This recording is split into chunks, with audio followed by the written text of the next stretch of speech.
Hey, everybody. It is the end of the year. It is, this is it. Goodbye 2020. And what better way to get out of this year with my special guest, Kevin Nealon, a friend for 40 years. Holy crap, am I old. Anyway, welcome to Bob Saget's Here for You. And I am. And I will be next year as we climb out of this insanity and reboot and reset and all that stuff. Regress. No, not regress. I don't know. I digress. So this is that show, that special show. And what better way to end 2020 with a guy who you know, of course, from SNL. Man with a plan. So many movies, so many Adam Sandler movies, so many films he's been in. He's one of my favorite stand-ups, one of my favorite people. He's just smart and hilarious, and I want to see what's going on with him, which is going to happen in just a moment. We have not caught up in a while, so this probably will take a while, and he will complain about it. Knowing him, that's what will happen. That's our relationship. Since I was 21, that's what I told the judge. So you know what to do with this podcast. You rate, review, subscribe, and you can comment, do that. And then in the upper top of the thing, not Red Fox and Rodney Dangerfield if you're looking on YouTube at the picture, but you can call a number when I tell you on my Twitter or my Instagram story when I'll be calling you guys to see how you're doing. And I know it's a difficult time for almost everybody in many different ways. So I'm sending you so much good thoughts, and know that we will get past all of this, and I hope you guys are doing okay and had a wonderful holiday and continue to have a wonderful holiday as we bring in 2021, a year of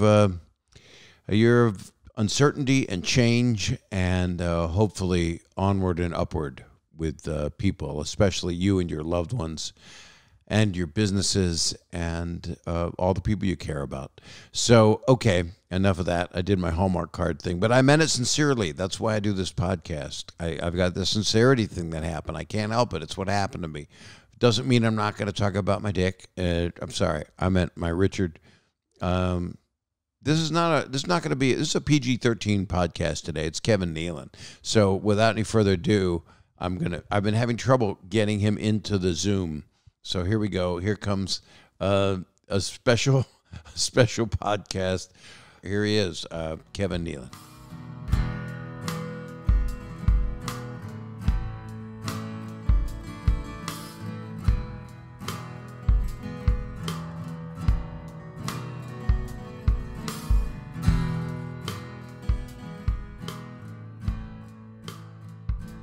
Kevin, it's been a while, and we were going to go to dinner, but then the world ended for a while. Well, it didn't end. It just it was a reset, and I think for a good reason.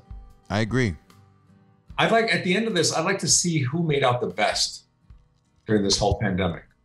Okay, we could do a competition on that. Let me turn a little light up. Do I look better with more light? Do I look better with more light, or do you like it with less? If you can wash out your skin as much as possible. I'll bring it down.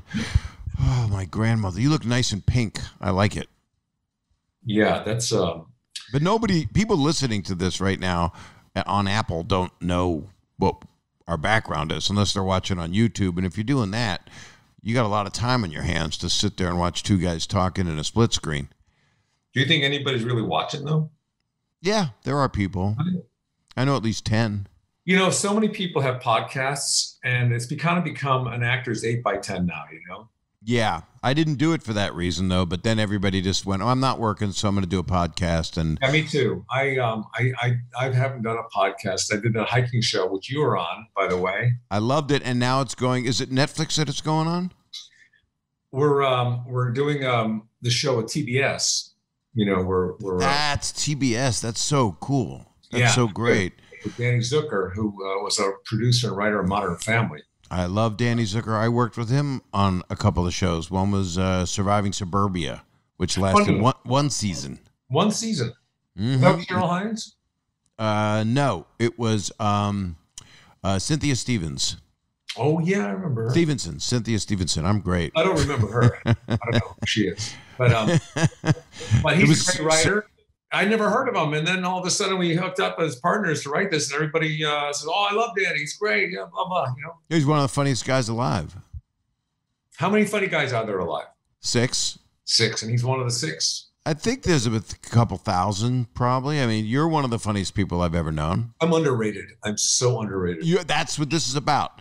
That's why I'm doing this podcast, because I was out doing stand-up, as you do, and by the end of last year, I was ready to do a special this year, and I was noticing all the tension, and I was having people yelling at each other in the audience, and I don't even incite it. I don't talk politics, and it was like racist stuff and weird stuff, and I just wanted to do something that people could go to, because I felt like I wanted to talk and do this and have friends on, and sometimes I call people and see how they're doing. That's always exciting.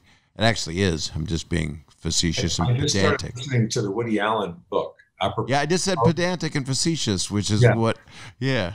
But he says that, everybody thinks he's smart and intellect, and he says it's not really true. He says, I just, I recite certain phrases from books that I've remembered, or I'll put in my movie, and then all of a sudden, and also because I wear his glasses, people think I'm smart. But then, he continues with the book, and he's using all of these references and, big words, and no, he's smart. Well, it's interesting, as you know, the people that are really smart don't go around telling you they're smart. They don't say they're the smartest person ever. They say they're not smart. They use a lot of big words, though, and math equations. But does that make math equations can make you smart? Because you could build like the O-ring, which is how I kept from getting pregnant. Oh.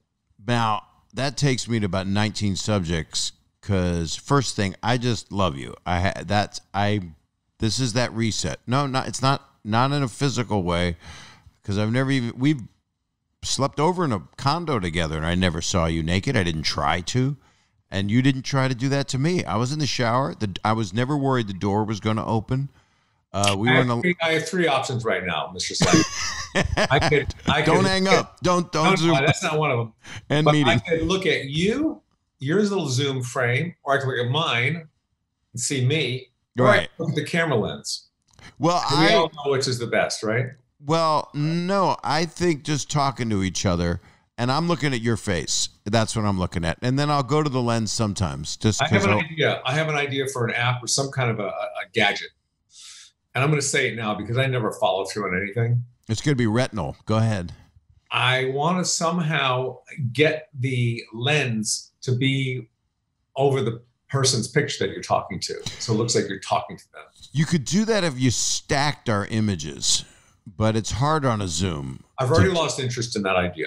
I'm moving on. I think it was a good idea. I was thinking you were talking like retinal scanning or something like you would do. No, but here's my other idea that I'm never going to follow through on.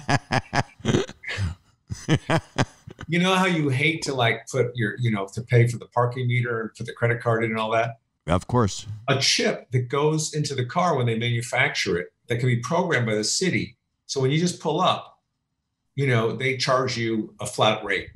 That's a great idea, but you could also have it on your phone. It could be an app on your phone. You pull up. I've already lost interest in this idea. See, that's the second idea you bailed on. But there's genius in you. You're like Woody Allen, except you haven't gone through as much scrutiny. I'm just like this. I'm a guy who's like, everything's a lot of work for. Like I say, I got a great idea. And then I go, this seems like a lot of work. And they could be great inventions. I had 3 ideas for vaccines before anybody came up with one. And I thought, but they weren't for COVID, though. They were just random, right? No, they were just for pandemic people that were tired of being inside. Okay, so it was something to make people want to go outside? Do you think this is the closest we'll come to being under house arrest or a restraining order? It feels it. I mean, we've been told that if we gather in large groups for Thanksgiving, we're going to be arrested. Now, if you legally, you cannot arrest people for large gatherings if you suddenly make it a law. But if you put them in jail, isn't that encouraging more COVID problems? It is. But you know what? A lot of people know this, but when the Pilgrims came over, the Native Americans told them that they could not gather in large gatherings for right. And so they slaughtered a lot of them. That's how they reacted. That was passive aggressive behavior. That was. And I think we still have that now in our country, and we don't need it anymore. We need to somehow, I hate to say it, but work together and get along somehow, which seems impossible. But I can't help but be, I mean, you've learned a lot in your life. You've always been mature to me in that your breast came in long before mine. But Kevin, hello. I don't think it's mature. I think it's being fearful. So I hold back, I don't think there's as many risks as you do. But see, I look at you the opposite way, because you have a great poker face then, or the way you show it isn't expressed because you're listening, and you do have we both, I mean, as comedians, you tend to have a way that's survival instinct. When First of all, it's not a poker face, it's an Uno face. You play Uno? When I play the game Uno. Yeah, so that's what you're saying. A lot of people confuse it with a poker face, but that's my Uno face. I've met one person in my life, I think, that played Uno. Now, what is Uno? It's Spanish for one. Yes. And that's all I know. Bob, how many of these have you done so far? I'm in the 70s. 70s already? Yeah. How many do a week? A couple a week? I was doing a couple a week, and now I'm down to one a week, but sometimes I throw in a second one, especially if I want to call people and see how people are doing. So you started doing this about 2 months ago? I know. I started this in February, end of February. I started planning to do it in 2019, and then I was in studio at Studio 71 for 2 episodes, and then they said lockdown, and then I've got a podcast board sitting here. That's perfect. And a pale-faced background. I mean, I was going to start one in March. I had all the planning, and I was building the studio. It was right next to the Netflix studio on Sunset. It was a 30,000 square foot studio I was building for my podcast. And then the pandemic hit, and my workers just bailed. And so if you drive down Sunset now, you'll see a big structure there that's half finished, and that's my studio. I can't believe you would have such large space for just something that requires 2 microphones and a wall. Well, that's where you're wrong. It's not. I only interview teams, like football teams and basketball. They have to all be there. And so you could have the whole cast of like Ted Lasso there with Jason Sudeikis. Yeah. Yeah. I haven't seen that show yet, but I like him as an actor. He is. This is the best thing. He's done a lot of great work. I'm going to write this down. I have to write every show down that I've ever watched. You must watch all 10 episodes with Susan. It is one of the most important. For children? Yeah, kids can watch it. Susan can watch it then. No. It can be. Gable can watch this. Oh, my son. Okay. Yeah. Your son's name is Gable. I don't know if you knew that. Yeah. Okay. Kevin, can I make one recommendation? You seem like you're young yet. I mean, we know Norman Lear. We were lucky enough. We went to lunch once with Carl Reiner, who you were closer with than I was, and what a love he was with George Shapiro, his nephew, and we were at lunch, and both of it. Wow, you guys got to see this on YouTube. He's got a bicep. What else do you see there? I see a little shoulder scar from something that happened. I had this shoulder replaced 2.5 months ago. I did not know that. I know the hip was replaced. Every day. I'm so sick of it. Now tell me about the shoulder. How did that get thrown out? Was that because your hip was a big thing? You rehabbed from that. I've had 2 joints replaced so far. You smoke a lot of pot, you mean? No, but get this, Bob. You got a minute? I was... God damn it, I miss you. I miss you so much. Go ahead. I'm not going to say I'm old, but I've been around for a while. I'm experienced. You're a little bit older than me, but we're not old when we hang around with some of the... the older guys. Yeah. But and I worship those guys, and I really respect them and admire them, and I cherish their experience and their vast history of wonderful creations that they've done in their material. That said, and to your point, to your narrative, I've been watching too much CNN. So, I've been around for a while, and I used to play a lot of sports, football. I was quarterback in my college, Fairfield University. That's something I never knew. And soccer. So I've done a lot of sports. So now my joints are kind of suffering a little bit. Right. Not only my joints, but I also, the doctors asked me if I got hit hard on my head at one point because last April, I woke up in an ambulance. I went to bed at night, woke up in an ambulance, and they told me that I just had a grand mal seizure. Holy shit. That's exactly what I said to them. And I know I went to bed perfectly fine. Have you ever had one in your life? No. But I used to have an opener who would open for me, and he would bring his wife a lot. His wife was epileptic, so she was always having them. I don't know if it's contagious. I don't think it is. But no, you can't catch it from his wife. My sister, I had a sister. I've lost two sisters, but I had them replaced. So not unlike your shoulder and my hip and your hip. My hip has not been replaced. My knee might get replaced after today, but yeah, my sister got epilepsy. She started to have it. It came into fruition when she was about 15, and then she would pass out and not know where she was. Where did you pass out when in the aftermath? I was sleeping. You were in bed, and then Susan called the ambulance? Yeah. She called 911. She thought I was having a stroke or a heart attack. She started getting CPR. And I woke up in the ambulance. And the next thing I know, I'm in the hospital. Nobody's there because of COVID. Everyone's up in the COVID ward. Oh my God, Kevin! I would have gone to the hospital to see you. I didn't know this. I was only there for a couple hours. I would have gone for a couple hours. They did an MRI. They did some X-rays, and the doctor leans over me and he said that we called your wife, told her you're fine. You just had a seizure because she thought it was a stroke or something. So, and apparently a lot of people get these things one time and that's it. And I haven't had one since, so it's not epilepsy. Are you taking anything for it? I mean, I'm taking a pill called Keppra, and I don't want this to become a medical show, but it's I don't mind. It's all the room I have in my pill box now. I have a 7-day week thing. I cannot fit one more pill, and I can't even close. I have to stand on it now to close it. Well, you take Lipitor, right, or something like it, right? Yeah. Yeah. Right. Well, what else is in there? I take Lipitor for my lips. So you like when people take a tour of your lips? Yeah. So remember back in the day before you were married, a lot of women used to take a tour of your lips. Long story short, Bobby. Bob Saget.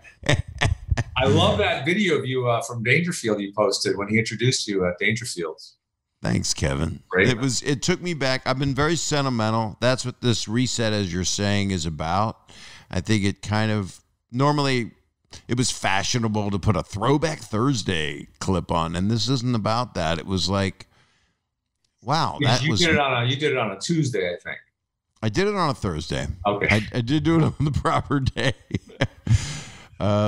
Did you have a seizure from a Tuesday to a Thursday? Was it another one?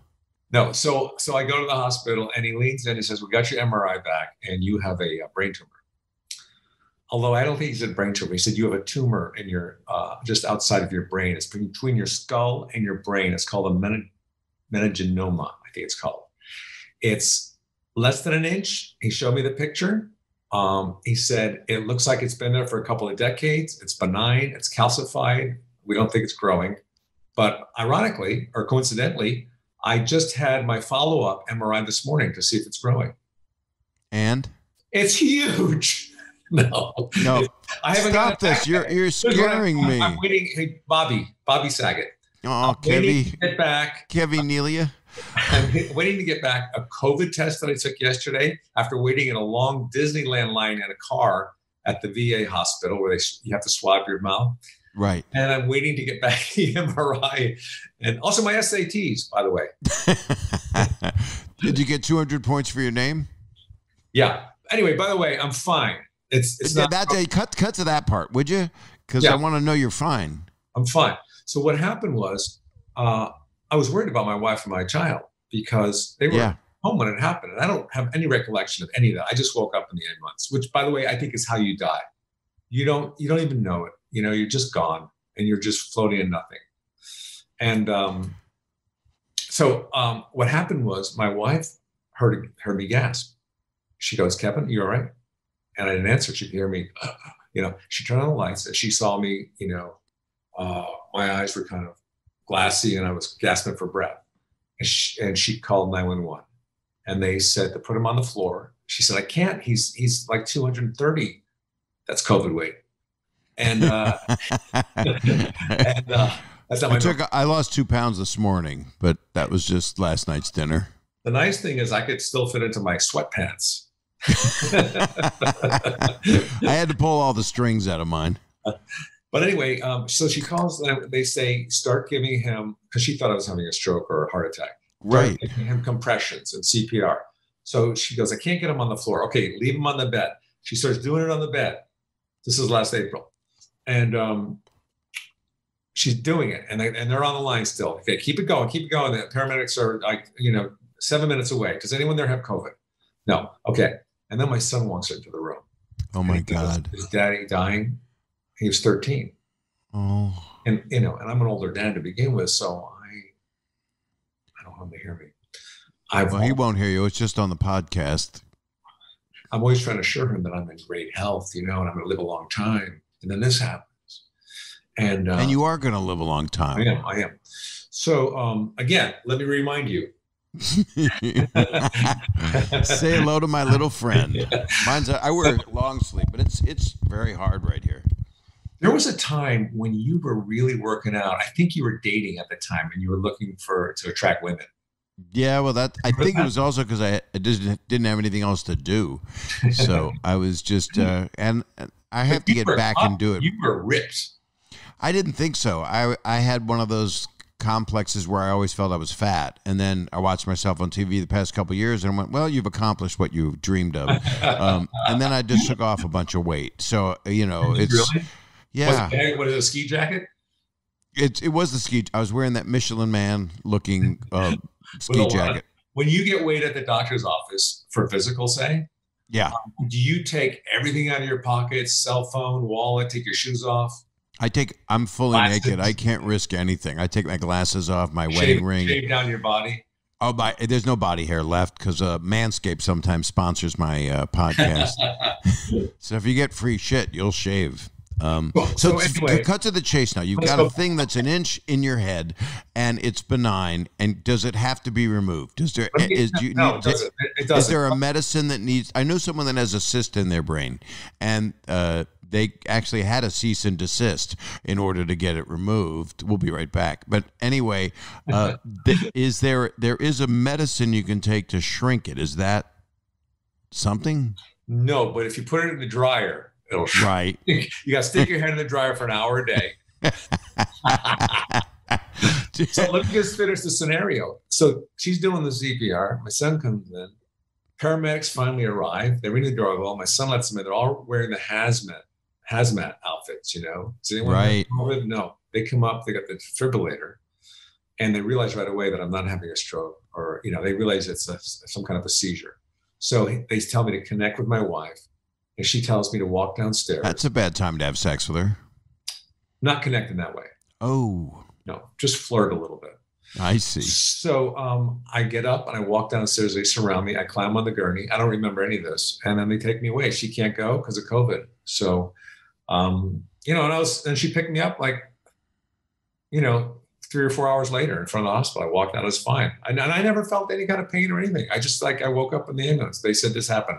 It's like if I woke you, if I carried you out to the car, you were sound asleep, and I woke you up and said, Bob, you just had a stroke. We're taking you to the hospital. You go, holy, okay. If you woke me up and carried me out to the car, I would think I'm being pranked on some new show you have. Have you ever been pranked on a show? I was fake pranked on the Jamie Kennedy experiment years ago, and that was set up, so I knew I was being pranked. So half the people that were in the video, where he pretended he broke into my house on a tour of the stars' homes, and he brought real people. So half the people were actors, and half the people were real people that thought he was breaking into my home. But I'm trying to think of those. I don't like prank things. I don't like them at all. Do you? I love candid camera. But that was back in the. People don't even know what that is now. I don't like the nasty prank shows because I was a victim of one of those. I call it a victim. What was it? I was doing Just for Laughs in Montreal, and I flew in, and they picked me up at the airport, and they say to me, listen, there's a lot of traffic going to the theater and you're on like in an hour and a half, and it's going to take us 3 hours if we sit in traffic. So we have scheduled a helicopter to take you nearby at the other end of the airport. Private helicopter will land you on the roof. Milton Berle is there now. I think it was Milton Berle. I said, geez, first of all, I don't like helicopters. I used to work in a helicopter factory making helicopter blades. That's really true. Yeah. And my father was an aeronautical engineer. And also he was an executive at this helicopter company. He helped design helicopters. So I don't like helicopters. And, but I think, okay, because at the time I had trouble saying no to people. I've gotten over that. Right. And so I go there, and it's one of those little helicopters with all the glass in the front. Yep. And I'm with a buddy of mine, and the manager of that little airport comes on and goes, okay, the pilot is on his way. That's my Canadian French accent. The pilot is on his way. So we stand out there, and I'm not liking it. It's so small. And all of a sudden, this car comes fishtailing around the corner on the tarmac, hits garbage cans, and stops. And the guy gets out. He goes, okay, let's go. I'm your pilot. I just come from a party. They pulled me out of a party to fly you here, you know? And I'm like, oh, no, I don't know. No, this is not good. And I said, how many fingers am I holding up? He goes, 2, come on, let's go, come on. And I said to the manager, I can't fly with this guy. I got to say no. He's been. And they're filming this, right? They're filming it. They got film. They got cameras up on the ceiling. They got him in the and the helicopter, and then he goes, you knew that. You knew they were filming it, right? No, I didn't know. Oh, I thought I was going in a helicopter. Because Just for Laughs always did prank videos. Like you'd be on an airline, you know, Air Canada to go to Montreal, and you'd be watching the JFL blooper reel, and that would be this doing like candid camera stuff. This was a show called Surprise, Surprise. It was a Canadian show. So I said, I can't go with this guy. I don't want to fly. He goes, I'll get you another guy. I'll get you another guy. So this guy comes out like 5 minutes later, and he's like a bodybuilder, and he's got these Coke rim glasses on, really thick glasses. And he goes, I take your bags. I take your bags. And I said to him, how many fingers am I holding up? He goes, 4. Let's go. And so I get in the helicopter. Instead of saying no, I'm willing to risk my life. You know, I get in the helicopter. And it's a little flimsy little copter too, right? It's yeah. Oh, the guy goes, no, I'm not your pilot. I'm just getting your bags. And then the pilot shows up. Looked really nice, you know, like a nice pilot, knew what he's doing. We get in. He goes, put your seatbelt on. I put my seatbelt on, and he looks up at the things. He goes, oh boy. I said, what's the matter? He goes, it's okay. I've never flown this type of helicopter before, but they all work pretty much the same. I said, I can't do this. I can't go. I got to. Yeah, because it's always how many hours have you had? And the guy goes, well, this will be my first hour. So at this point, everybody comes running out with the camera. Surprise, surprise, you know, surprise. And I thought, oh, it was a joke. Okay, that's funny. You know, at the time I signed up release, but I thought, man, that was really mean. Later, I think that was mean, and I was really stressed. And then I realized, wait, we don't even have to go in the helicopter. For a minute, I thought, okay, let's fly in the helicopter, but you guys are good with it. No, there's no helicopter involved. There's no traffic. And so I went along the way, but I'm not a fan of those shows. No, I don't find it. You know, it's what people find funny, like those kind of things. They're not funny to me. I get uncomfortable for people that their brains going through this, and then people are laughing because they fucked with people's head. It just doesn't seem right to me.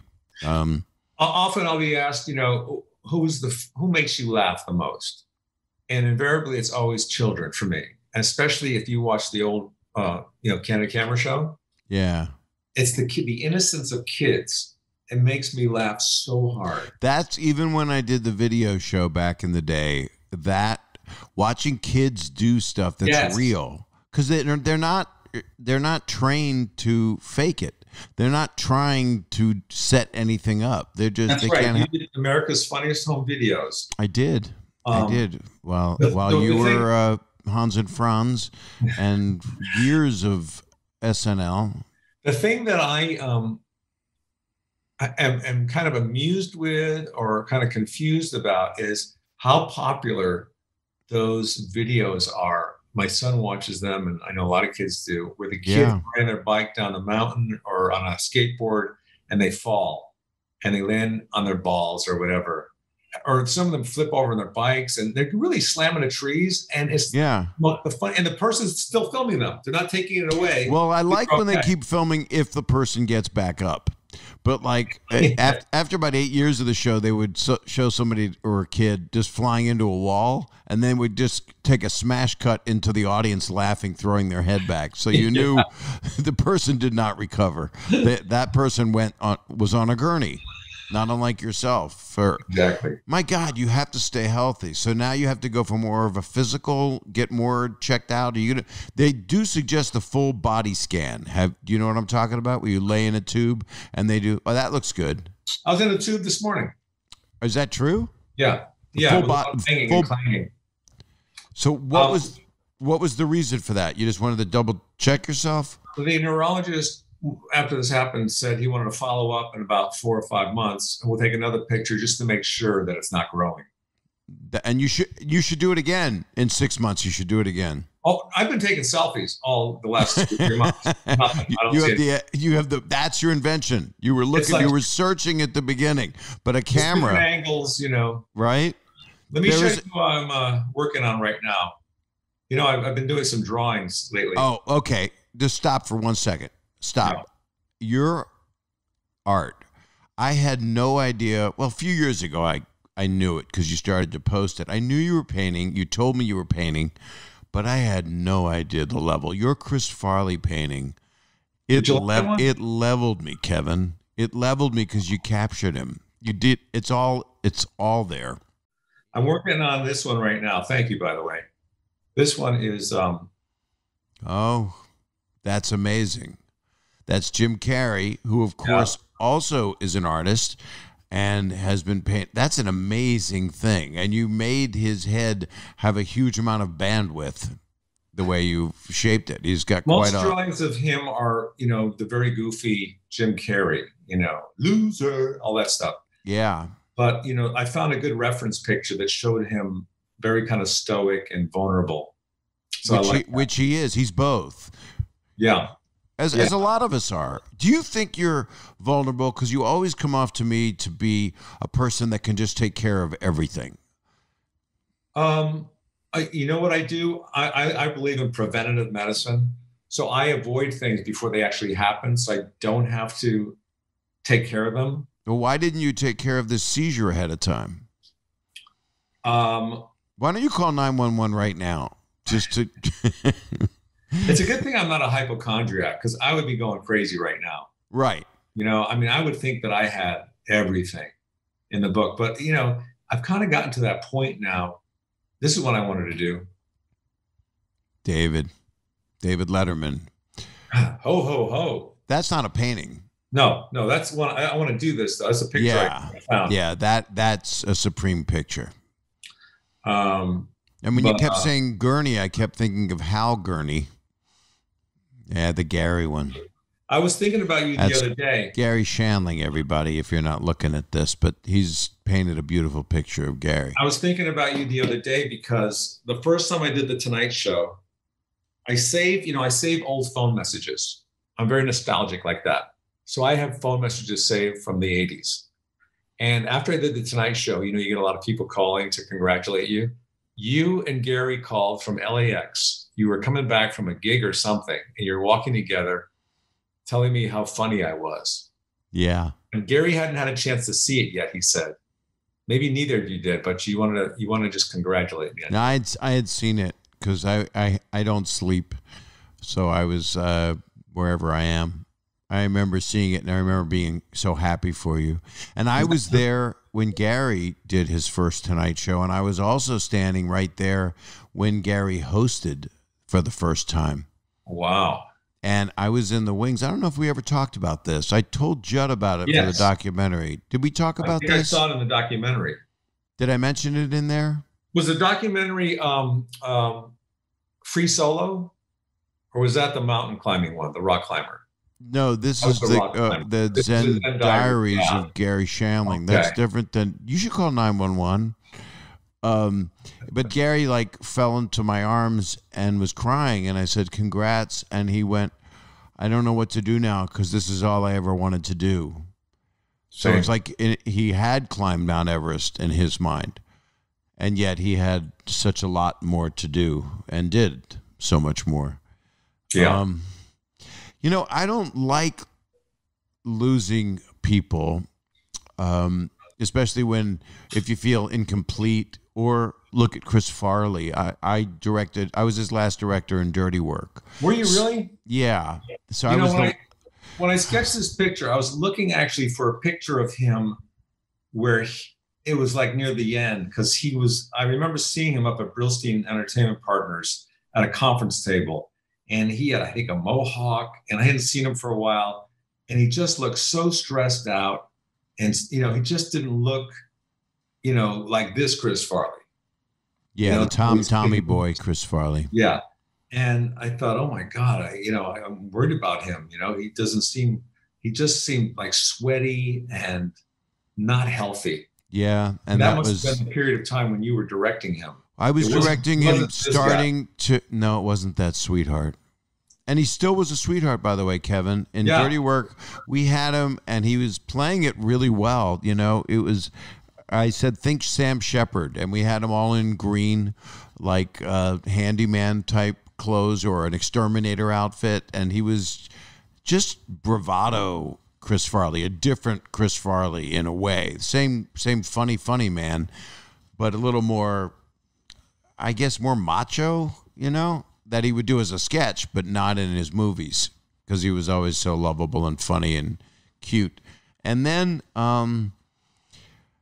he was having rough nights on the shoot, and I was trying to keep him from going out. Then one night, we were in Toronto, and Dan Aykroyd and John Goodman pulled up with their whole motorcycle gang, and they took Norm Macdonald, Artie Lang, and Chris to the Brass Rail Strip Club. And I'm directing this movie, and I said, Norm, can you please not take Chris? Let him just sleep tonight. He goes, what can I do? I can't stop him. And they went to the strip club, and then the next day, Chris could hardly breathe.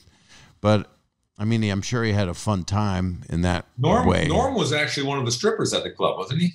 Yeah, he didn't make anything. He would actually give money to the people, give singles. I'm the first comedian Norm ever saw in Ottawa. Really? He was 17, and he was in the audience, and he had a fro, and I picked on him. And I didn't know it. I said, what's your name? He goes, Norm. And I remember the show. And then I ended up being so connected to him, We're working on doing a sequel to Dirty Work, because that's what happens. Reboots are a way people can get back to a kinder, gentler time, Did you do the original Dirty Work? I did. I directed that movie. You directed that one? Yeah. Do you like directing? I love directing. I was actually wanted to direct the Just for Laughs prank that was done on you with the helicopter. Who influenced you as a director? I guess, from the beginning, Chaplin. I had all the silent movies in 8mm. Have you seen Unknown Chaplin? No. Oh, you got it. It's on Netflix or something. Check it out. Charlie Chaplin, Eddie Izzard told me about this. Charlie Chaplin used to tell his editor to burn every take that he didn't use. Like, don't save them. Wow. But the editor, I guess on a couple of his films, saved them. And you could see his process, how he starts out in the scene. I had seen that before. I saw something where it was like 40 takes, because he would just... And how it changes, like there's a fountain in the middle, then they change it to an escalator, later. And it takes him like 6 months sometimes to do one scene. And he would be walking, and then all of a sudden he's running, and then he's doing a dance, and then he combines all three. We have a lot to talk about, because I know you have life to go on with, but I can't let you have it, because I'm having too much fun. We're taking a quick break, because that's what I do here.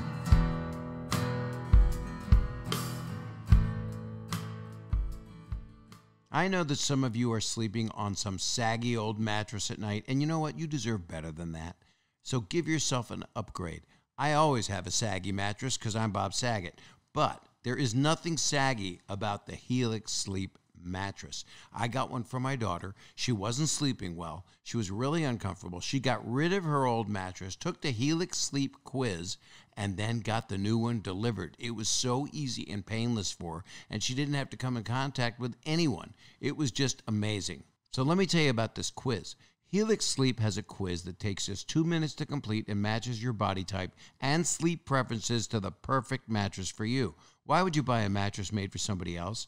With Helix, you get a mattress that you know will be perfect for the way that you sleep. There's nobody on the planet like you, so why would you buy a generic mattress built for everyone else? Everybody's unique, and Helix knows that, so they have several different mattress models to choose from. They have soft, medium, and firm mattresses for great cooling you down if you sleep hot, and even a Helix Plus mattress for plus-size folks.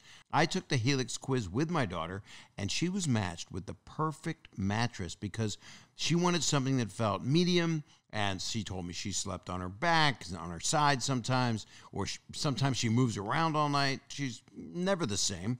She's my daughter. And I'm just telling you, she loves it, which means I love it. And I can recommend Helix Sleep without losing sleep. It's been awesome getting unboxing videos from so many of you who also found the Helix Sleep mattress of your dreams. So if you're looking for a mattress, you just take this quiz, you order the mattress that you're matched to, and the mattress comes right to your door shipped for free. You don't ever need to go to a mattress store again.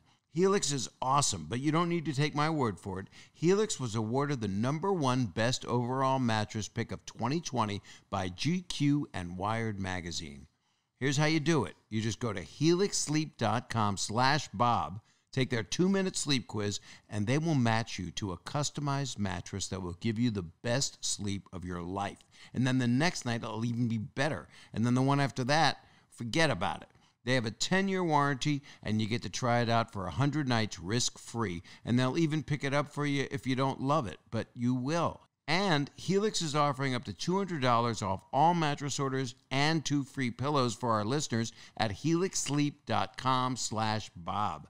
That is helixsleep.com/Bob. Go there. Take the quiz. You're going to love it. All right, we're back. So that's how I come back from break, just like right out of a cannon.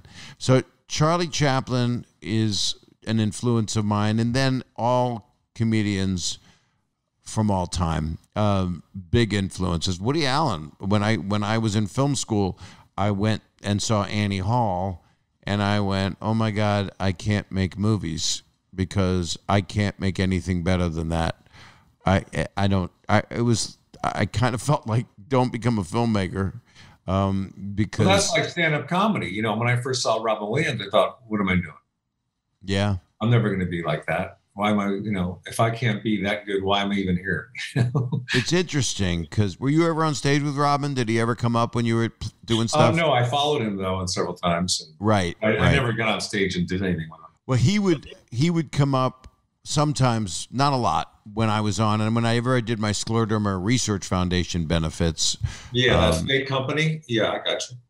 Yeah, he would do that, and then he would hop on stage, and the only way to get to upstage him, I would dry hump him just as a joke. I would kind of like just climb him, and then he went, "You're gonna get caught in my body hair." You know, he would kind of push. That's not a good impression. I think I just did Abe Vigoda as Robin Williams. Ooh, Velcro. I will stick to you like a starfish. But he was, he was a force. He was an absolute force. And Richard, I mean, we got to. That's the thing, watching that Comedy Store documentary that Mike Binder made for Showtime, and that really took me back because I lived in that building more than you did for 8 years. I was an MC. Yeah, I was more of an improv guy. And I would go to the improv too. Mitzi didn't like that I wanted to play everywhere. So that's why I never became a regular at the Comedy Store back then, is because I was the bartender at the Improv, or I had that. Right. But do you miss being a bartender at the Improv? Yes, I do actually. Actually, Eddie Burke took over for me like 35 years ago, and he's still there. He's still Oh God. Great guy. Is the bar's closed now? I hope to God all these clubs can come back and I was walking down Santa Monica today after my MRI, just figuring out, how much longer I have to live. And and it was just kind of sad to see all the buildings that were boarded up or for lease signs on there. It's almost like we've gone through like a depression.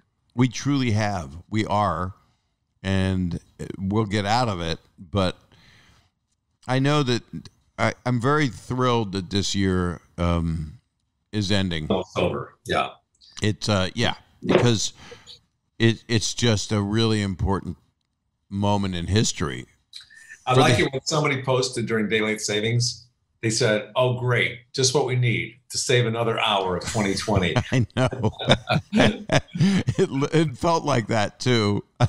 I like an extra hour's sleep, but what's the difference? I mean, how many Zoom meetings do you have? And have you done any stand-up anywhere? Have you done any of the streaming stuff? I've done a couple of them at the Magic Castle in the parking lot. Right. On the stage with all the cars out there. But I haven't done the ones where they have like 35 people in a backyard and you do it from a truck, the bed of a truck or something. I'm not against it, but I'm kind of I like this kind of quarantine time where I could, kind of like really kind of not be on the road all the time. Yeah. Spend time with my son and, get more into sketching and painting and, learning songs on my guitars and kind of banjo and all that stuff and spending time with my family. It's kind of nice. I really don't know if I will work as intensely on the road again. Well, it depends on if you'd like to do, and I think you should, a special. And that would be like, do you want that? Do you have that urge, that gene? Because I was ready to do another special. I had a new hour. Me too. I was ready to do it. I think you're going to want to, I think you owe it to people that love you, like me, to do it. Because you're. Did you have something, a platform that was going to do it, Netflix or something? It wasn't ready yet. I was about to show it and get it worked through and have the production company and all that stuff. But I had to take like 20 minutes out, with all that's happened. All of us are going to be mentioning it. No one's going to avoid it, discussing it at least a few minutes. If not, some people are going to do a whole hour of this time. Maybe. Here's two things that I try to avoid in my stand-up act. I mean, you touch on the COVID because it's on everybody's mind. But I've noticed, even COVID or no COVID, as I notice a lot of comics, as they, get up in age, they start talking about being old. Yeah. And I'm trying not to do that.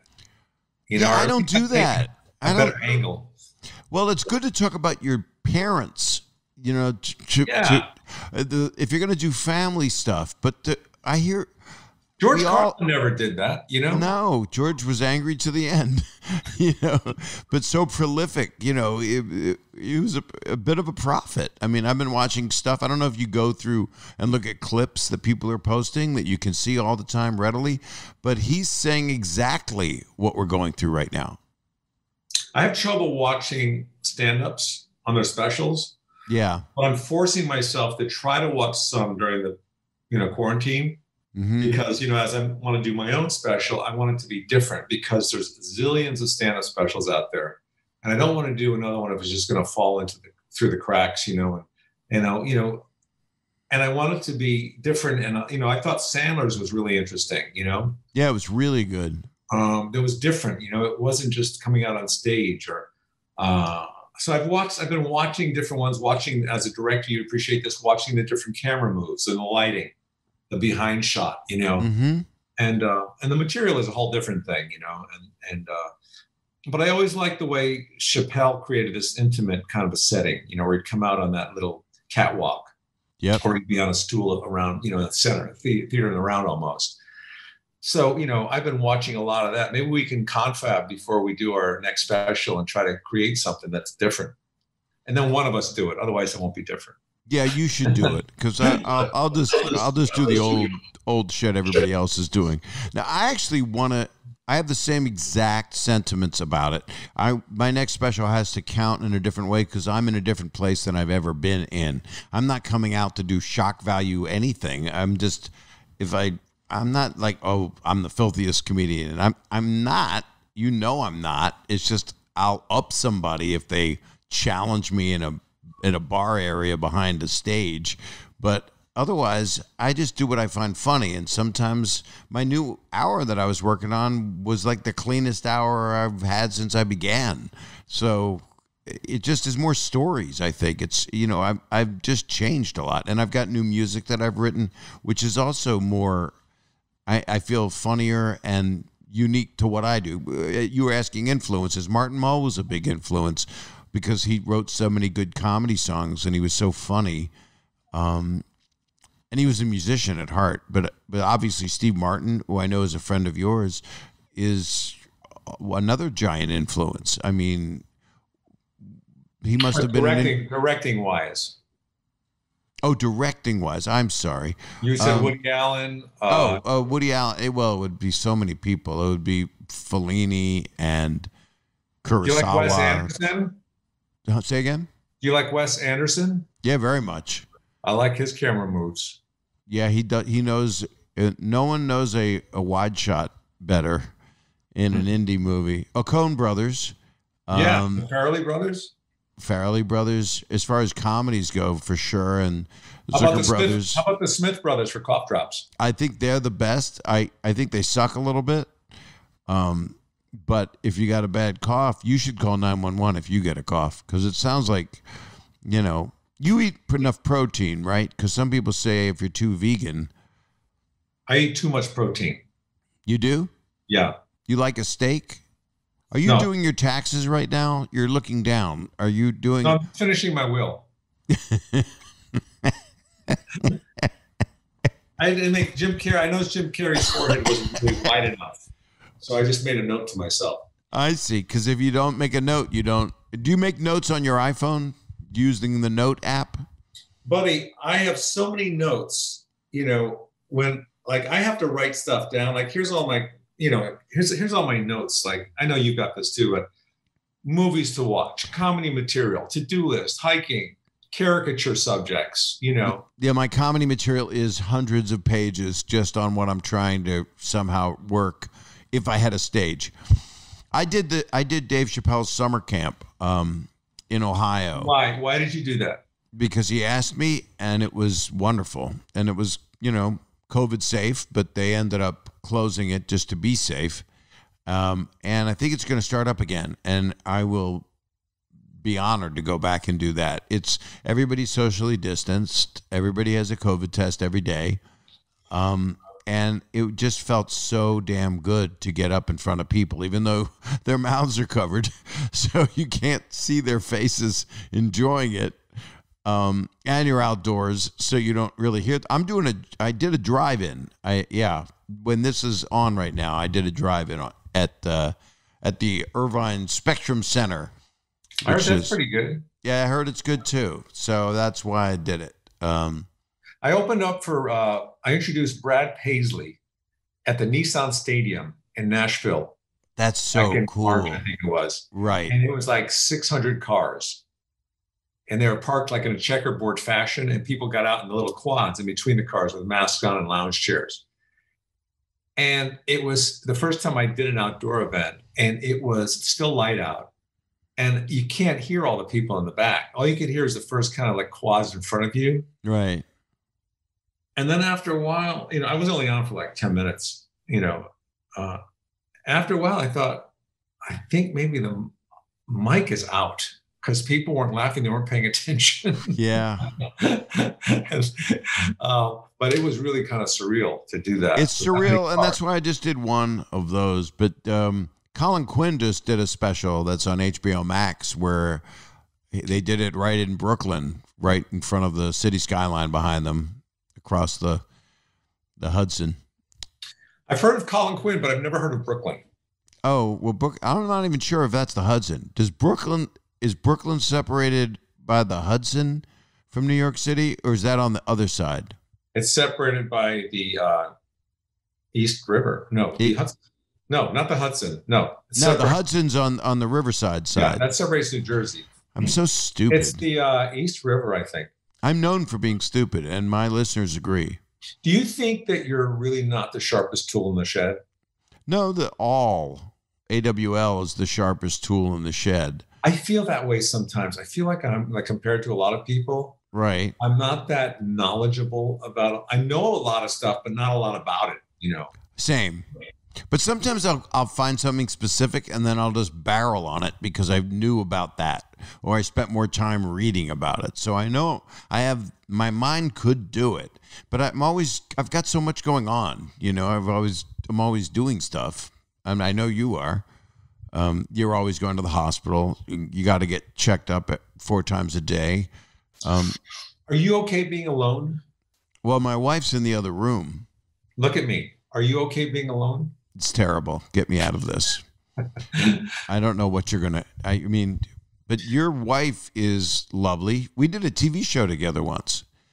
Was it Friends? No. Or you guys weren't on that? I did a pilot for a show, and she was like my second banana or whatever. Yeah. Yeah, she's really good. She's a great comedic She's actor. so cute and so wonderful, and you are so lucky. And I know you still love her, right? Is that her walking around in the background? It is, actually. How'd you see her? I saw it in the reflections because my eyesight's quite strong, even though The yours reflection of what? in the painting. There was a glare on the painting. I saw a moving figure. God, that could be used in court. Yes, absolutely. And I don't know what she was wearing, so I don't know what's going on, but give her Did you my see best. Knives Out? Did you see that movie, Knives Out? Yes, I loved it. That was a great movie. It's a great movie. Do you know who really loves that movie? My 13-year-old son. He's watched it like 5 times, 3 more times than he's watched the Avengers Endgame. The luckiest thing that ever happened to him is that he's not Jewish, so he didn't have to have a bar mitzvah. But he was circumcised. How do you have any proof of that? Hey, I love bar mitzvahs, by the way. Yeah, they're fun. They're This fun. year we went to a ton of them. Last year and this year, not too many this year. They got canceled. But we were going to go to one in Israel. But then COVID came along and that got canceled. Have you been to Israel before? No, but I've been to Little Israel in downtown LA. That's great. You don't have to go all the way that long distance then on an El Al flight. No. I'm wanting to go there with Kelly. You know, she was raised Christian and I'm Jewish, and they have both religions there right at your fingertips. You should go to Little Tel Aviv town. It's right next to Chinatown. I went to Cantor's. That's on Fairfax. Same thing. Go in the kibbutz room. Yeah, you go in the kibbutz room, and night times are crazy there. Not at all anymore. I go in there. I brought my son in there a couple months ago. I said, this is where Daddy used to hang out after the club's closed. Right. And have matzo ball soup and bagels that had a pound of... and pastrami at 1 a.m. Yeah, and the waitresses were about 85 years old. They're still alive. They're waiting for it to come back. They're 130 now. I remember eating there with this comic from the old days, you know, Joey Ross. He was like Car 54 character actor. Yeah. Ooh, ooh. That was his catchphrase. Ooh, ooh, ooh. I took a cigar out of his mouth. Who's his catchphrase? Guttural. He would sometimes slide into the booth to join us because I knew him from the improv. You know, right. He would hang out there a lot. And he would always have coleslaw, and he talked a lot. And he also had that cigar. And between the cigar, tobacco being spit out of his mouth, and coleslaw. Oh, my God. And he'd get up and leave, and you could see an outline of his ass on the chair from the coleslaw around it. And you'd have to like lift yourself over it and slide out to get off. It's like crime scene tape. Yes. So is there anything, well, you know, I remember when you showed me the Farley picture, when I hosted Saturday Night Live, you were there, and Chris was there. It was really, but Lauren had like 20 people in the cast at that moment, if you recall. Instead of like 50 that are there now? Are there 50 now? I think so. Well, it's not a bad formula because that's, you know, you make stars, but it's a lot of wet towels. It's funny, when I started on the show, I think there was 8 of us, and that was it. And I was a feature player the first year. And then as the years went by, you know, Lauren discovered all of our tricks, and we were squeezed dry, and he started bringing on people like Mike Myers and Farley and Spade and Rock and, you know, everybody from, even Ben Stiller was on there for a while. Sarah Silverman. People don't remember that. Right. But, right. I do. I auditioned for it like 6 times, and Dana Carvey got it at Igby's by the freeway. And I was there. I was there that night when he auditioned. Did you already have the show at that time? No. You know. Are you saying no? No, I never said that. Oh, okay. What happened was I've told this story before. I'll tell it again. Because a lot of people want to know how I got on Saturday Night Live. Right. They phrase it more like this. How did you get on Saturday Night Live? Yeah, people, whenever you have a job, people are like, they're kind of resentful sometimes. People go, Saget. I'd go to one of the comedy store, the Improv, and somebody, and Full House and America's Funniest Home Videos were on the air, and like every other comedian would just go, hey, Saget, give me one of your shows. Yes. I remember at the time thinking, boy, Saget must be making so much money, you know? But then when you got divorced, I thought, oh, there it goes. Oh, it's all good. It's you know, that's all good. It's all good. I've been divorced we were only married for 14 years, but we dated since we were 16. And Kelly and I have been married for 2 years. 2 years. Been together 4 years. How long have you been married to Susan? When somebody looks up your net worth, they really have to double it because you went through a divorce. That's fair, but I don't think the net worth is true on anything when you read about people. I noticed that about a lot of people. I go to the bank and I check it out. It's all very accurate. So how did you get Saturday Night Live? You of all people. In a nutshell, here's what happened. I was friends with Dana Carvey. We knew each other from the club scene. I rented a house in the Hollywood Hills with a couple other comics, Bob Duback and a writer, friend of mine, Joe Kenny. Yeah. And it was a nice Spanish house. And Dana lived in San Francisco, but he spent a lot of time in LA. So I said, Dana, there's a studio apartment over the garage in our house. If you want to rent that, it's a couple $100 a month, you know. And he liked it. He goes, sure, I'll do that. So he was spending a lot of time there. And we would stand on the driveway and jam a lot on ideas. And then we'd run around the Hollywood Reservoir a lot together. You know, we'd be running partners and we work in the club. So he was a friend. And so he got Saturday Night Live from Migby's that night. And I was excited for him. This was back in the 1900s.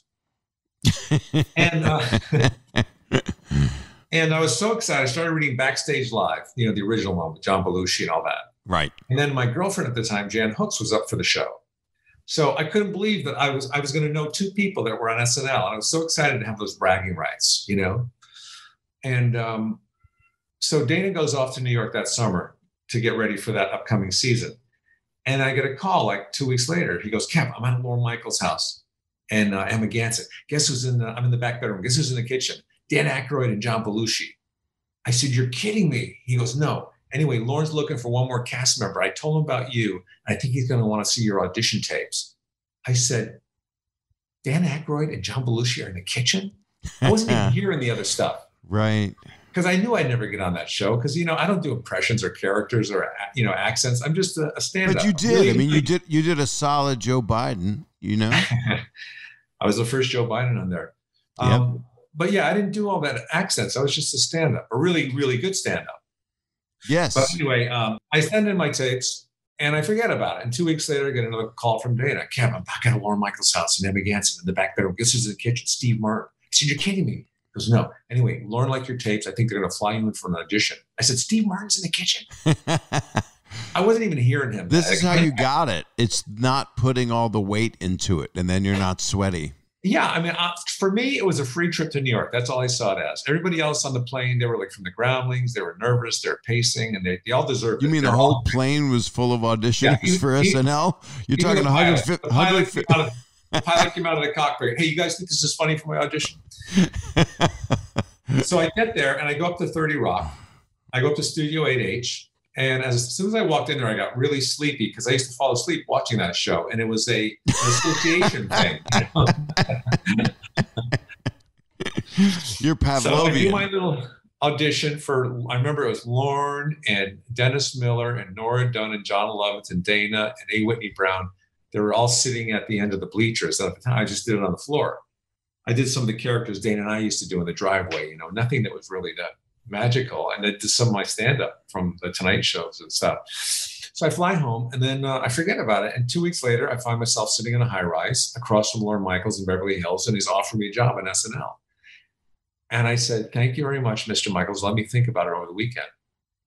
Because I knew that would be the last time I'd have any kind of power over him. And he saw right through me. He goes, well, you think about it over the weekend and we'll see you in New York on a Monday.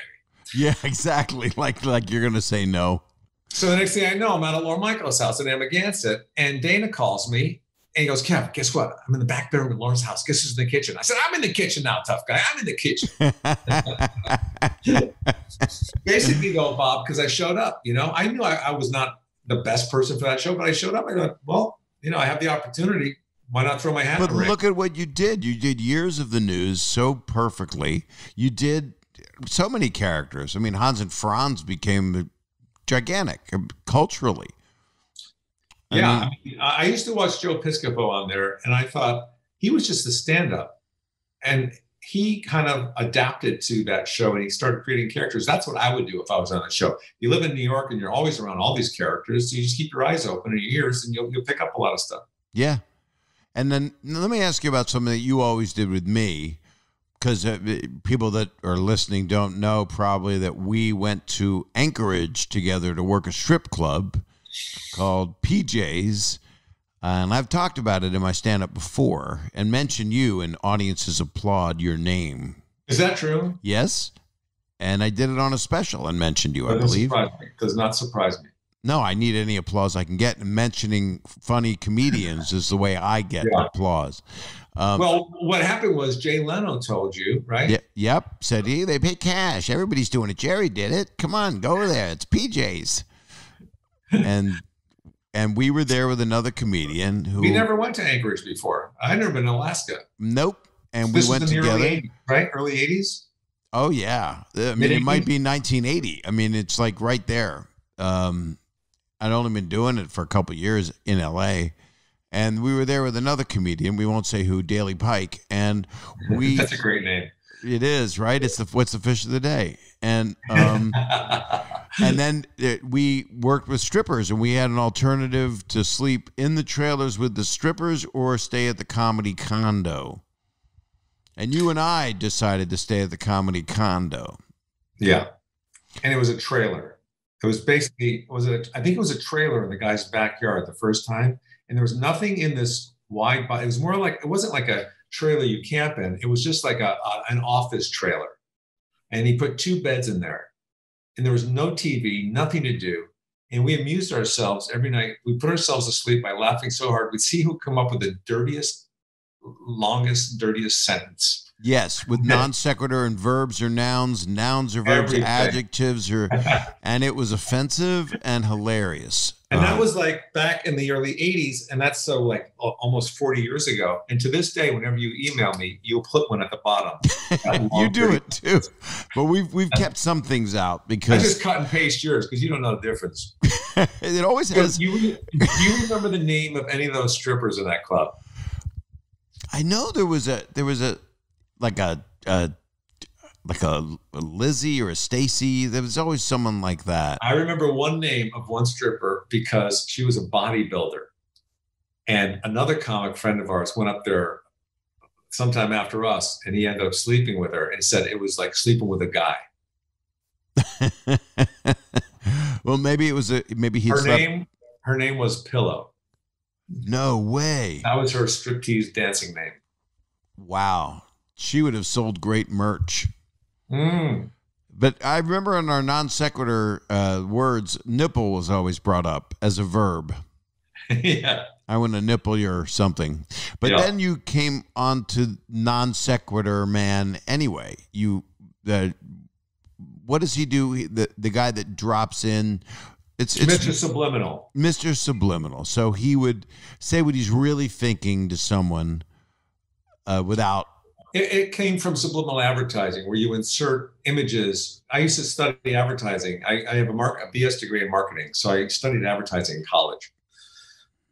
It's where you kind of insert things, and there was a time the psychology was thought that you would see it subliminally and be persuaded because of that little item to buy something, but it doesn't really work though. So when I used to do a thing in my act called tagging. Speaking of canners, I went there one night with this guy, Ed Peck. He was a character actor. He did a lot of like Laverne and Shirley. He's always played the cop for Happy Days. Yeah, I know who he is. He had a deep voice. Right. And he told me about this thing he does called tagging. And we'd sit down, he goes, listen to this. And he would do that to the waitress. He goes, let's see, I think I'm going to have the hamburger whore. And why don't you also give me the, so we put in all these little like derogatory words, and I would catch him. And I loved doing that with him. And he said, you should put that in your act. Take it. So I started doing it in my act, and it caught on. And then I went to SNL, And then Al Franken said, we should write this as a subliminal advertising guy. You're trying to get things. So we wrote that up together. It was the first sketch I ever did on SNL.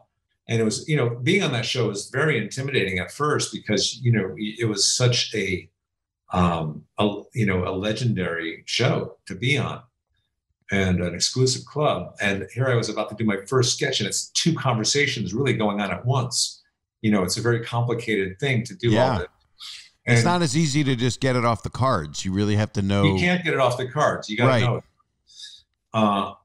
And 5 seconds before I went on, coming back from the commercial break, I'll always remember this. Lauren put his hand on my shoulder and he said to me, "Are you sure this is what you want?"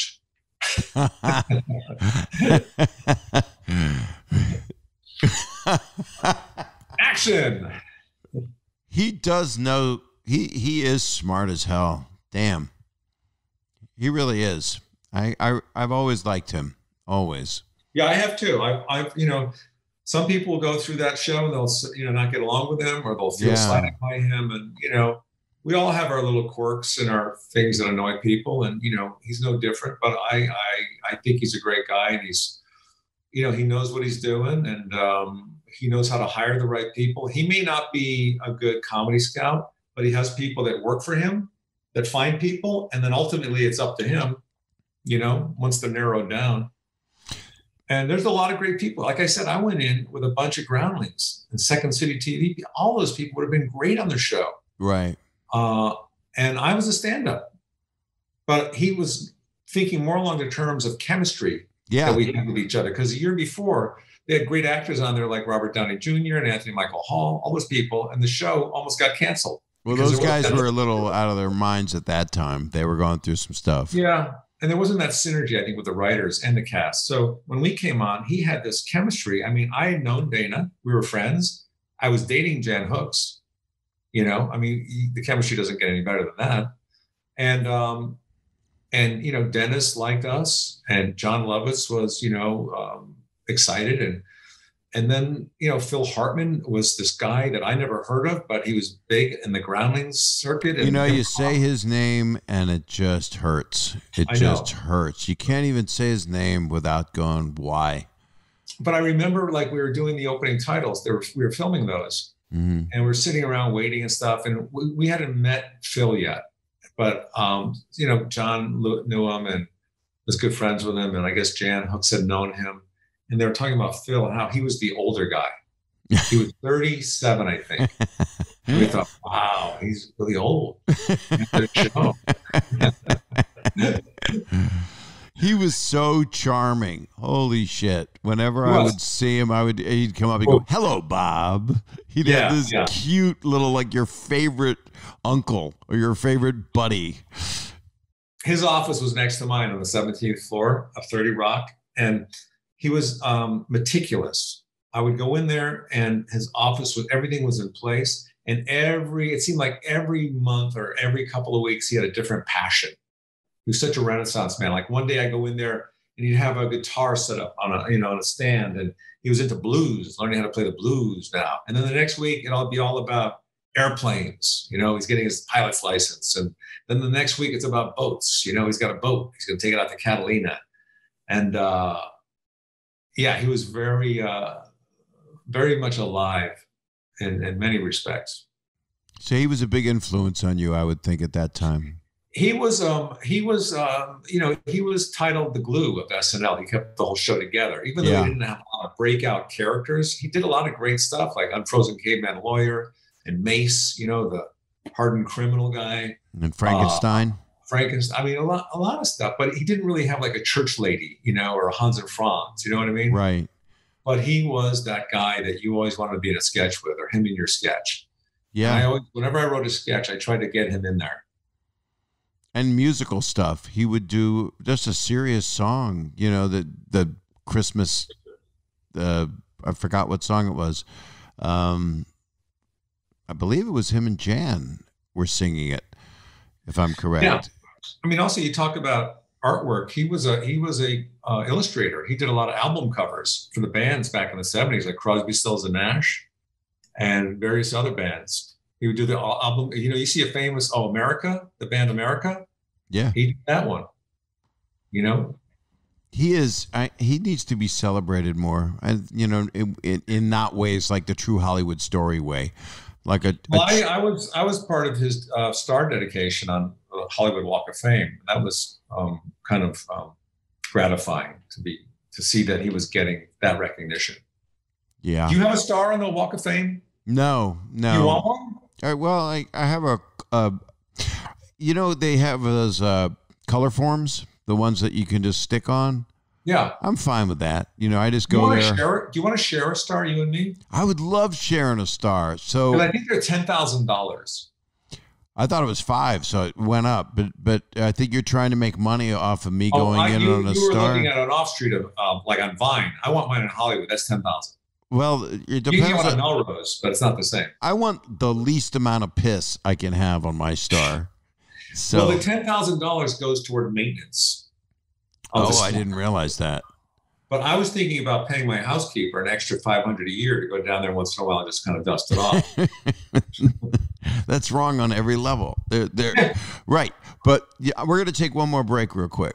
All right, and then when we come back, I want to ask you something. Okay. I'll take down my drawstring pants. I can't talk. We're going to take a break. Okay. So we're back, and you had something to ask me? Yeah. How much longer do you think you can get away with doing this podcast and stand-up? I don't see any reason to stop this. This is something that I'm loving. I don't feel this feels very natural to me. I look forward to it because it's a forced way to have conversations with friends, and I get to share it with people, and I get to talk to you.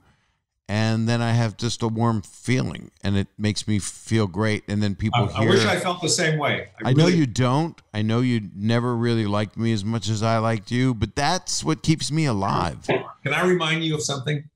Uh-oh. Look, the sun is going down. That's how long we've been talking. Well, you could use your bicep like a sundial. This is amazing. Now, all you need is your wife to walk. What am I doing right now? Meet the Beatles. Yeah, people don't know he's got the sun in his face, and he looks incredibly handsome on one side. Two-Face from Batman. Call 911. The sun looks like you're having a stroke. I had a dream the other night, a couple weeks ago, and I woke up and I thought I was having a stroke in my dream. So I was yelling to Kelly in bed, "I'm having a stroke," and I did it like that, like the Elephant Man. As a comedic way, I was pretending I was having a stroke in my dream. So I just took a picture of us. Did you? Oh, that's so cool. I could cut you out. I could easily cut you out of it. That's how you're going to do this Hollywood star on the Walk of Fame. You're going to say, go in with me on this, and then I'll give you half the money, and then I go back to it, and it's just you. And no, here's what I was thinking. I'm on one side, you're on the other. 6 months of the year, you're up. Other 6 months, I'm up. They don't revolve like a trivet. You can't just put you just peel it up and you put it back down. We'll have those little screws. I think we should get our own. I don't understand why you can't have your own. I think you have to be nominated or something. Well, no, you have to. Someone does that. I've been asked, and I said, "Look, if it happens, it happens." I think Jan Hooks should have her star on there. Well, maybe you should do that out of guilt for not still being with her. Maybe I will. Do you ever keep in contact with her? It just seems like a lot of work. Do you ever speak with her? No. Would you like to? I mean, I have her right in the Zoom room right here. If you want, I'll just bring her right in. You are really something. That's the practical jokes that you like so much. I believe you had she not been dead for 4 or 5 years. I was wondering that when I said that, and then I felt worse. And I think it's been 3 or 4 years. So you practical out-joked me is what you just did to me. I set you up. That's so painful. I'm so sorry for your loss that you could joke about her death like that. It's funny when we were friends for a long time before we started dating, and we used to do this thing where we would talk about each other like we were a different person. Like she would say, what was Jan like? And I'd say, oh, Jan was very complicated. She goes, she was? And I'd say, yes, she was. She fell into a lot of money and just squandered it all away. Oh, that's too bad, she'd say. And then, we go on, and she seemed so interested in the story about herself, And then I'd say, ultimately, she died in a barrel accident. She went over the falls of Niagara because she was looking for attention. And she goes, oh, that's so sad. So we create these scenarios of each other. And what did she say about you? Did she say that you were going to have a seizure? Yeah, she said that I would have a seizure and a shoulder replaced. And but the hip replacement is way behind you now. That's not a pun, but I mean, it is. It'll never be behind me. It'll be on the side of you. It'll be, I'm beside myself.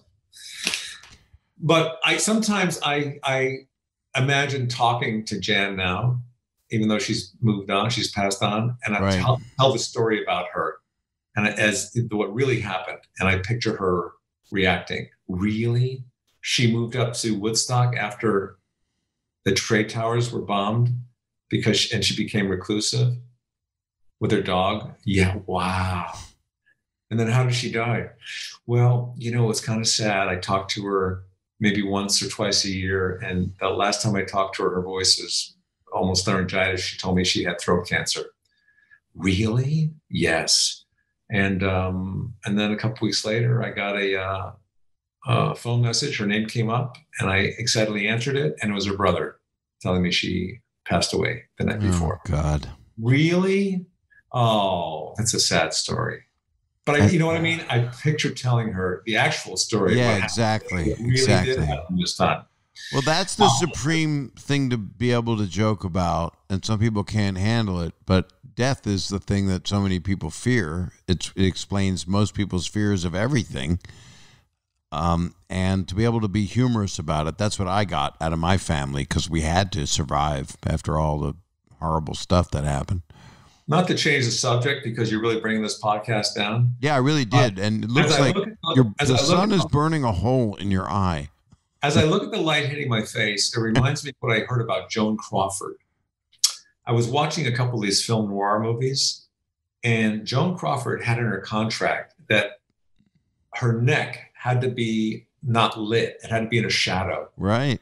In some of her later movies, so it didn't show all the wrinkles. So if you watch some of those movies, you'll see that her neck is always like in a shadow. Well, and then a lot of people, as they got older, would wear turtlenecks, or they would wear scarves, which we see a lot with a lot of people, especially I think ladies, which could, understandably so, would care more than a lot of guys that just let their neck turn into a turtle, like mine will. I'm going to have Walter Matthau double down neck. Get on the phone and call your wife. Oh my God, what a genius he was. I know a lot of people love the filters that they have on cell phones now. A glamour filter and all that stuff hides all the wrinkles. I haven't used any yet. Well, I use them on wait, let me make sure I have this virtual reality, this thing on the filter. Oh my God, if I wasn't using this, you know what I'm talking about, right? Yeah. So you're using right now, you're using the filter? I don't think it's on. No, it doesn't really matter, because most of this is audio. Most people, you're very preoccupied with how you look throughout this, which is interesting. I didn't expect that level of... I'm so sorry. I didn't have the filter on. Can we do this again? Yeah, absolutely. We'll start over. Well, there is a way in color timing now, and I did it when I directed something last year, that you can actually get rid of your neck. Anything you can do it just as you would. It's very simple. It's not even done with CGI. It's done literally in the color timing of the film, because it's not film. I was watching Avengers Endgame with my son last night for the umpteenth time. Right. Michael Douglas was in it, played a character, and they made him look like he was 36 years old. But that was part of they made him younger purposely. Yeah, right. To go back in time. Yeah, on purpose. Oh, okay. I'm sorry. They were able to do that. And then I realized also, like there was other actors in there, actresses that looked really good, that had some kind of filter on them too. Well, it's not like Doris Day back in the day when they didn't know her name was Doris back in the day, but they would put a haze. They'd put some you know. Well, they put Vaseline in the lens sometimes. No, that's a porn film. You're confused. Okay, because I've been putting Vaseline on my face. Well, your face, by the way, I'm going to ask you very personal. Have you had anything done? You're so smooth skinned. I don't have a lot of wrinkles, but I am getting that chin thing. Oh, I've got it worse, man. Look at that. It's a gizzard. I'm just happy to be alive. I don't care. I mean, the way you're going, you better. You know I'm using my cursor on my face right now, pointing out like my eyelids. They're drooping a little bit. You know, one day maybe I'll have a little eyelid. You know, just the eyelid lift a little bit. Do you know I never do what you're doing right now that you've been doing through this entire discussion? You have literally spent a lot of time looking at your face, the different lighting. It's very ingenue. You're very ingenue-ish. It's just that I'm so bored. So I bring that out in you. You just like talking to me is just totally exhausting. Who's your favorite person? Who's your favorite person to talk to? I won't say living or dead. Probably my wife and son. Aside from them? No, that's good. I tell you who I enjoy talking to a lot. Dana Carvey. Yeah. David Spade is always entertaining. Yeah. You know, you could sit down with him and he would just regale you with so much, you know, whether it's gossip or feuds that he's had with somebody or whatever. Yeah, that's what it is. You know, it's just so fun.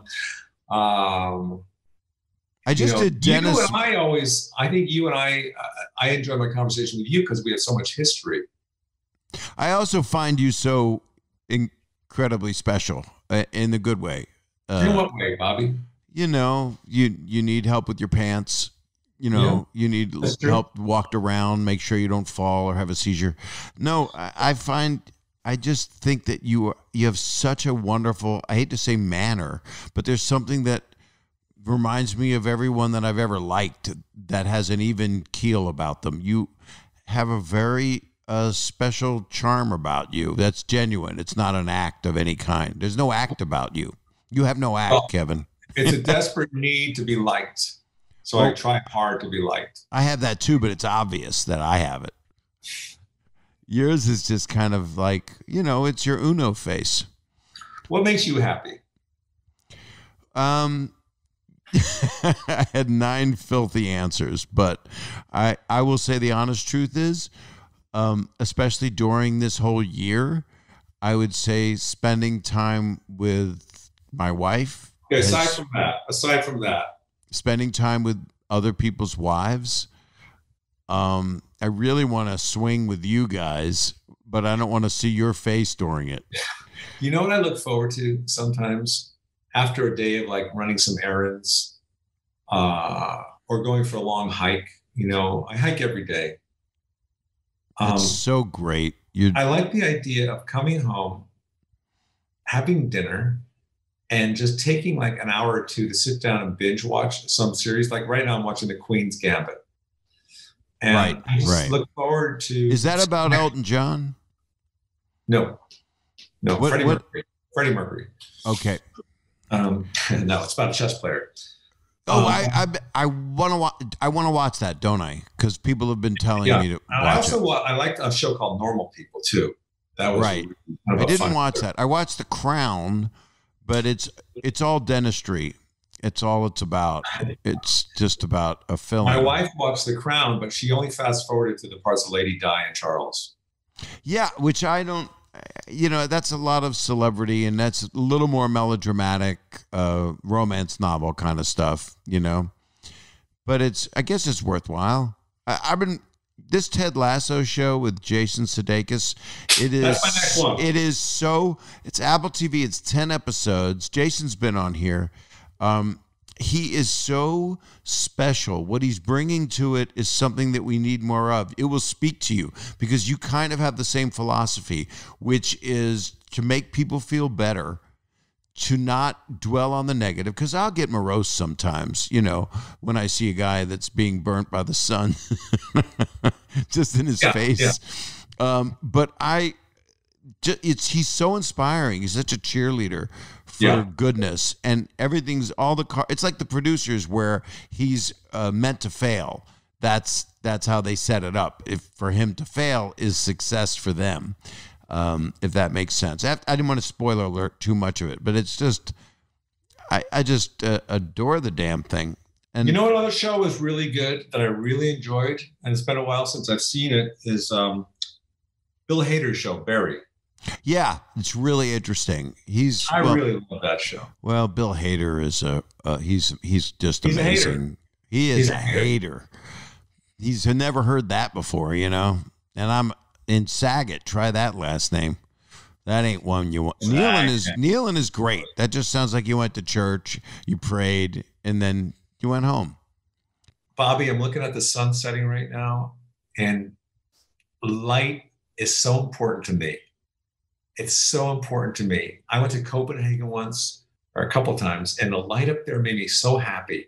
Just like this light, it's setting over the mountains a little bit. It'll be dark soon. It'll be 2 a.m. We'll still be talking, but I love the light. Even like in a room, like how the lighting is, it creates a mood. You know what I'm saying? Maybe I should be lighting. I think you should go into lighting. I think it'd be really good. Well, you know a lot about lighting. Your painting shows that you know a lot about lighting. I do know a lot about lighting. Yes, you do. I'm also getting into photography. That's my next question, or maybe my last question, because otherwise, I hope so. We'll never. Yeah, our lives will never continue if we don't do that. Have you ever wanted to direct television or film? Well, let me just get back to photography for a minute. I've been doing some photo shoots of my wife. If you go to @Suki Yeagley, SUKIYEAGLEY on Instagram, you can see some of my photos. We've been doing these photo shoots like at Chinatown and on PCH and some of the gritty areas of LA. And it's been really rewarding to me the way people are responding to it. And it's all about lighting. And I don't use my cell phone. I use one of those nice cameras, one of those black ones. And it's just so rewarding to me. @Suki Yeagley. Well, anyway. I'm going to go there. But yes, I do want to direct. I wrote a short film with my wife, and as soon as the COVID's over, we're going to direct it. I think you should, because you have. But it takes place in a car, so it's a lot of that. It's either going to be a flatbed situation or a lot of those little GoPros in the car or whatever they use. Yeah, just watch Sideways a couple times, and then watch every other movie. Watch Thelma and Louise. You know. I think there should be a ban on any more singing in a car scenes in a movie. Yeah, that's the thing that's upsetting. That's where we've come to. You know, it started in hiking with Kevin was an answer to comedians in cars, but it's not at all, because when the only similarity is you're having a conversation with a different backdrop.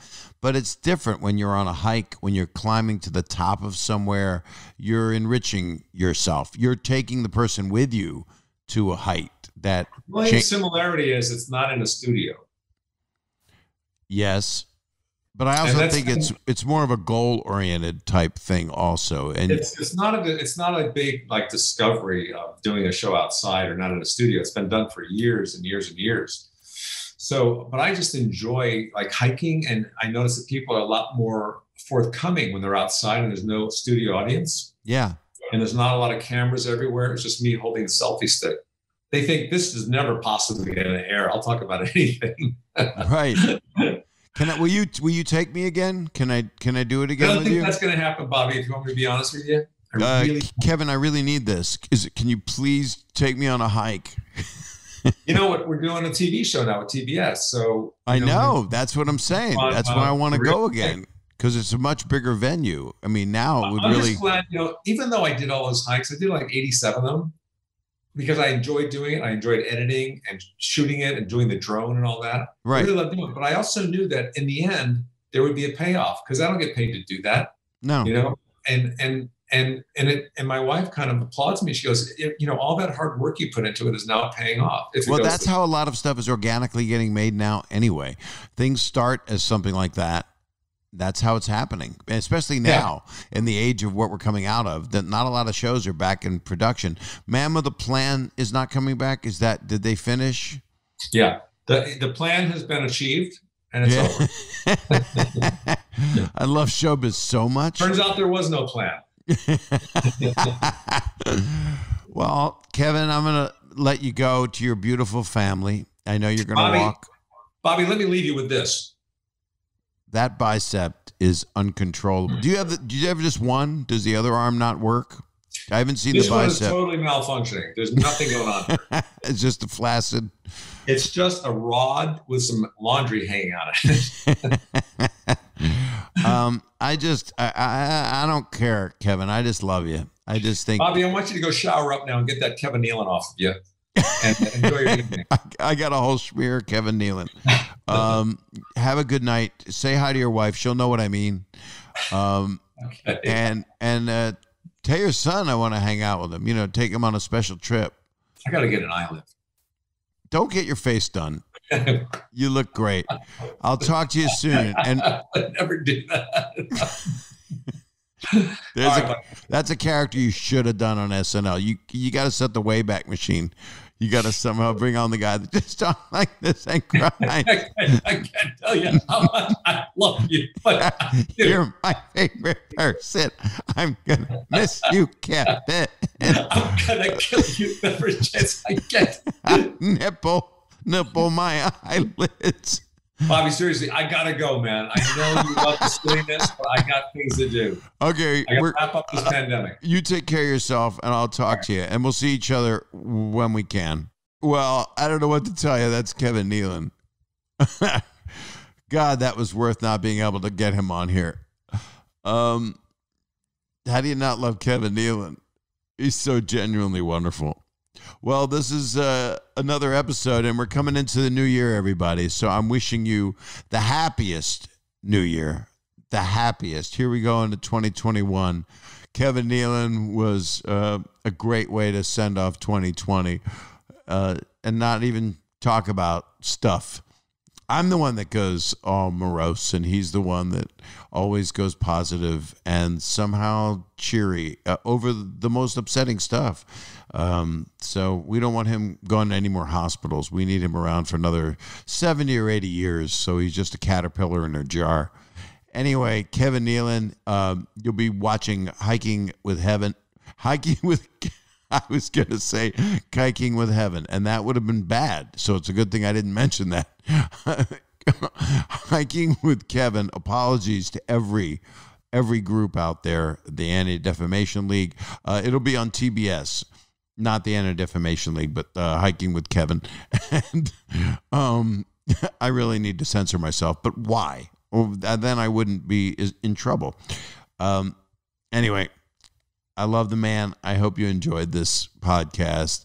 Happy New Year. You know what to do. You rate, review, subscribe, and then listen to this thing, and you can watch it on the YouTube and, youtube.com/Bob Saget. There's a phone number up there you can call, and I'll be calling you guys sometimes and see how you're doing. This is the end of 2020, everybody. Bob Saget's Here For You is the name of the show, and I love doing this, and I know from many of you that you're enjoying it, and the ones that aren't, I hope to swing you over to my